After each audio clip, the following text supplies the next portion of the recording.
Hello and welcome to another anime lore and theory video. I'm Shergok, your host, and today we are going to take a closer look at the Bayfolk and why Buzer, a Bayfolk lord, thought that Neia Baraja was the one actually controlling Ainz Ooal Gown. But before we're going to take a closer look at any of this, let me quickly thank my Patreons for supporting this channel, as well as say thanks to all users of the YouTube thanks function for making one-time donations. And with that said, let's get to the topic at hand. The Bayfolk were a tribe of proud goatmen in the hills of Overlord, like many societies in this region, situated between the Holy Kingdom and the theocracy of Slain. The Bayfolk were a harsh and merciless people. In their society, strength was everything, and weakness was neither tolerated nor could it be tolerated. Though the Bayfolk were relatively numerous, larger than many of the other tribes in the Overlord Hills, they were still just one of many, all competing for the same living space, items, and resources. And like every other society in these hills, the Bayfolk culture was under immense pressure to produce as many strong fighters as possible. Their society and their proto-state, divided into many single different individual tribes and leaders, needed these fighters to protect their existence and ensure their survival, like everybody else in these parts of the world. Thus the Bayfolk were led only by the strongest, biggest, and most capable leaders among them. Leaders who had to fight their way to the very top through the most brutal of means. Even as leaders, they could not show any weakness, as their position then would be at risk. And this was neatly demonstrated when one of the Bayfolk lords, Buzer, boldly said to Ainz Ooal Gown that kneeling just once would suffice, or else his very own position as leader would be in jeopardy. And also it takes a special kind of arrogance and an alarming level of peer pressure from one's own ranks to utter such words in the face of literal death. So the selection pressure within the society for leaders was especially harsh and brutal, where individuals only followed leaders who were clearly stronger and more ruthless than themselves. And they constantly waited for an opportunity to eliminate weak or seemingly weak leaders and take command themselves. And this societal structure led to an absolutely horrific trend from a human perspective. Child skulls became a popular fashion, an accessory among the Bayfolk. And this is not surprising, since humans do not live in the hills of Overlord, at least not for very long, if you understand what I mean. In other words, anyone who could display human bones had either been involved in or at least participated in a raid on human territories, most likely over the highly defended walls of the Holy Kingdom. And such individuals would have not only survived the patrols in the hinterlands and the journey back home, but they would also have been able to break into a family's home and relieve them of at least one limb or something similar. And remember, all people in the Holy Kingdom, men and women, are de facto soldiers. They are in the active reserve, and they also undergo mandatory military service and, if the need arises, conscription. And this is likely why children's skulls were such a coveted accessory. They didn't just display one's strength, but also symbolized that the children, the members of human society, for whom both fathers and mothers, who again had military expertise, would sacrifice themselves, had been eliminated, and that the raider then had managed to return alive from the Holy Kingdom, despite of its wrath. This was also the reason why Buzer was so confident going into battle with Neia and her supposedly summoned undead, and this Bayfolk lord had completely misunderstood Neia Baraja, thinking she was a necromancer, when in reality she was simply Ainz Ooal Gown's squire at this time. But from his own perspective, it made a lot of sense to think that way, that Neia was actually controlling Ainz Ooal Gown. But it had always been human enemies that he was fighting until now, and therefore again, from his own perspective, he had also no indication that the Sorcerer Kingdom, much less the Sorcerer King himself, was now involved in the fighting. So therefore he naturally concluded that somebody else was using this undead to his own means. especially since it acted in the interest of the Holy Kingdom, which, to be fair, is something that normally an undead would not do at all. And Ainz also clearly, after all of this misunderstanding, quickly cleared up what actually was going on. But despite facing the Sorcerer King, Buser still went into the fight with complete confidence. While it was of course true that his forces had suffered a defeat at the hands of Neia and her supposed undead lord, Buser and his tribe were used to fighting for survival. And he had every reason to be confident, because to lead an entire Bayfolk tribe, one had to be strong, and Buser had proven his strength in countless battles, to the very end. And with this harsh and brutal display of strength, Buser also earned the respect and admiration of his people. And although he might seem vulgar, brutal, and barbaric by our own standards, his tribesmen viewed his gilded horns, his many rings and jewelries, and his open display of power and strength through 3 children's skulls that he wore as an accessory, as highly charismatic. He clearly wasn't all talk, he could actually fight. And he also wore a turtle-like armor that deflected ranged attacks. And thanks to his access to magical items to the trade with the Dark Dwarfs, he was even more powerful than he would have otherwise been. And in addition to all of this, he was notorious for a particularly nasty tactic.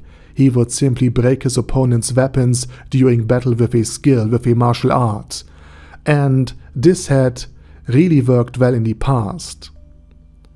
And still he was somewhat concerned when his men began to panic due to the waves, supposedly summoned by Neia Baraja. Though, since he himself remained unimpressed by their fearsome nature and their special effects, he was still confident that he could defeat Ainz Ooal Gown. And Buser was also somewhat relieved when this undead before him summoned a weapon, because summoned objects, at least by the standards of the New World, and to be honest even by Yggdrasil Online standards, were relatively fragile. For example, Clementine had been able to damage armor that Ainz himself had summoned just using her stillet. And again, this is just Clementine. Level 100 Yggdrasil players would have easily pierced through such a magic armor that was worn by Momon. And remember, swords like the Takemikazushi Mark 8 would basically not let the wearer feel that the enemy was even armored if the armor was just made by magic and this weak. Especially when such a blade could damage a much stronger armor, for example that worn by Sheltier. But again, Ainz was level 100. And even if he was the equivalent of a level 30 to 40 warrior in this world, he was still a level 100 mage, with all of the stats and benefits that came with it. As such, Buser's feeble attempt to break Ainz Ooal Gown's weapon was effortlessly resisted. And Ainz didn't quite understand why Buser was so confident that he could destroy the weapon. And the fight itself was surprisingly balanced, with Buser even managing to force Ainz back just a little and keep up with the Sorcerer King's speed. But again he failed to destroy the summoned weapon, which, in his estimation, should have been extremely fragile. And for Buser, it felt like his world was collapsing, since breaking his opponent's weapons meant that he, and those who followed him by proxy, would typically return home safely from a hunt, because no weapon means no harm to them. So this failure was devastating. And as the tide of the battle turned, Buser became consumed by fear for his own life. And he tried desperately to survive, and even attempted to bribe Ainz with his material wealth and his supposed loyalty. Ainz, however, remained unmoved and uninterested in Buser's so-called loyalty, particularly because the children's skulls would have been seen as despicable by Pestonia and Nigredo. Therefore Ainz deemed Buser's life forfeit. Buser then tried to flee, only to be eliminated by Ainz insta-death magic moments later. But even if Ainz had accepted his loyalty and his offer, the Bayfolk Lord would never become a loyal servant of the Sorcerer King, because the Bayfolk in general are first and foremost loyal to themselves and their own kind, and then to the strong only for as long as they remain strong. And this is also why Buser wasn't loyal to Jaldabaoth either. He simply had to follow him because Jaldabaoth was stronger. And if Jaldabaoth had shown weaknesses, Buser would have viewed this as an opportunity to take his possession and to usurp him. And despite Buser's demise, Ainz still found the situation relatively profitable, although the items Ainz found on Buser remained not really that interesting from his own perspective. They were powerful items by the New World standard, and therefore just right for Neia Baraja. And thanks to Buser's armor, Neia was even recognized later in battle by the Bay folk as the one who supposedly had defeated their leader. And that's it for today. What's your opinion on the fight against Buser and on the Bay folk in general? Can you understand from which society and which perspective they are coming from? Or do you just think they should have done better in some way, shape or form? Let me know it down in the comment section. And with that said, please also check out my German channel, my fantasy channel, and if you don't want to listen to my voice or accent, but are still interested in the things I have to say, I've also made an AI channel, where I use AI voice covers for my videos, and the channels are all linked down in the video description.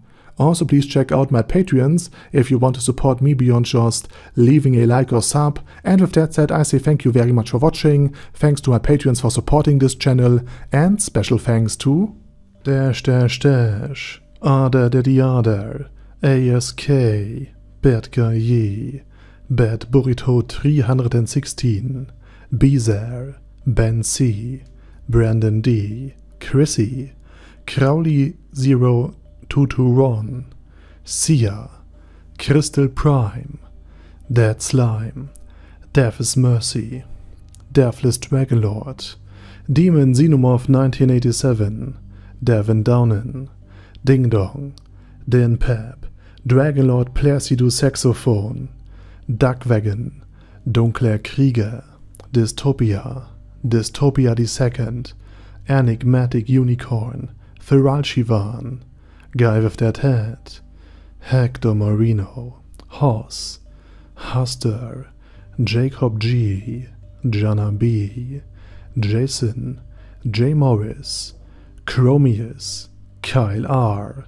Lee K. Long, Legendarius, Lelouch V. Britannia with a Mustache, Lexus Fox, Lord Nishikian Rai, Lord Touch Me, Lofrazer, Merovec, Mr. Shoes, Mr. Tweaker, Michael R, Michael Y, Nope, Oh Hell No, Normal Toad, O'Kill, Overlord General Gasper, Paddy Pantum, Personage, Ruru, Primus 11, Rhinomere, Kune Caracos P, Shergox's Daddy, Shadow Lightning Wolf, Shrine Keeper, Sir Axolotl, Super Tier Magic Batista Bomb, Supreme Cheese, Staris, Ted, Texas Deer, The Orc Warboss, Rock Ed Smasher, T.E. Wang, Vash Hawkeye, Vegito 27, Venture Fanatic, Wilhelm, Zinukai, and Sonagon. Thanks guys. Anyway, have a nice day, and I hope to see you all again soon on my next video.